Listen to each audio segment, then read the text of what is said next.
So somebody commented as to why they should buy products from my business if I'm underpaying my employees. So I just decided to make a video on this.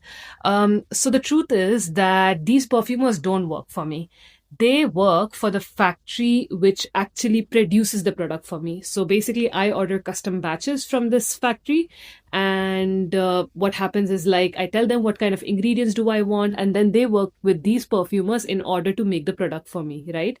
Obviously the product is amazing and all of that, but as of now I do not have any kind of agency or authority to tell the factory that, hey, listen, like, what kind of wages are you paying them? Like, are you paying them fairly? Like, like how much, like, you should be paying them fairly. I don't have that kind of authority. Unfortunately, I'm still at like a bit of a small level. So, but I do hope that at some point of time, I do have that kind of agency to tell them, like, listen, you're supposed to pay your workers fairly. We are buying so much from you. Right now, my quantities are not so much that I can directly kind of influence their decision. If I try telling them, they would literally be telling me to buzz off. Yeah, that's what's gonna happen. So yeah. And another point is that when I started the business, I had decided that once I'm profitable, I would be sharing a percentage of the profits with the perfumers.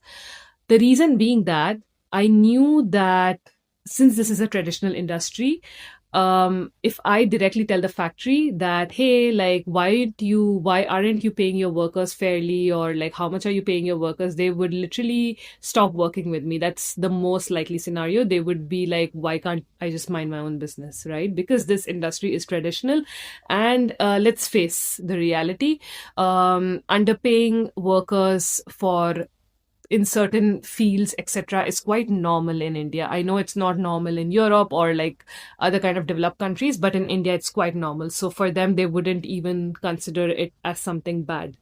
So I had decided that I would share a percentage of the profit with the perfumers.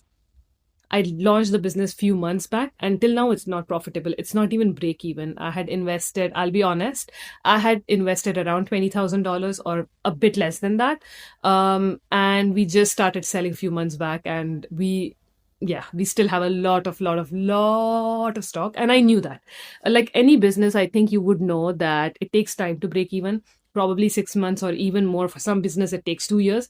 I do hope for me it doesn't take 2 years. Within 6 months, I'm just praying that I break even and I can share the profits with the workers.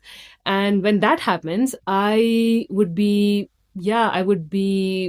sharing this very transparently on the website.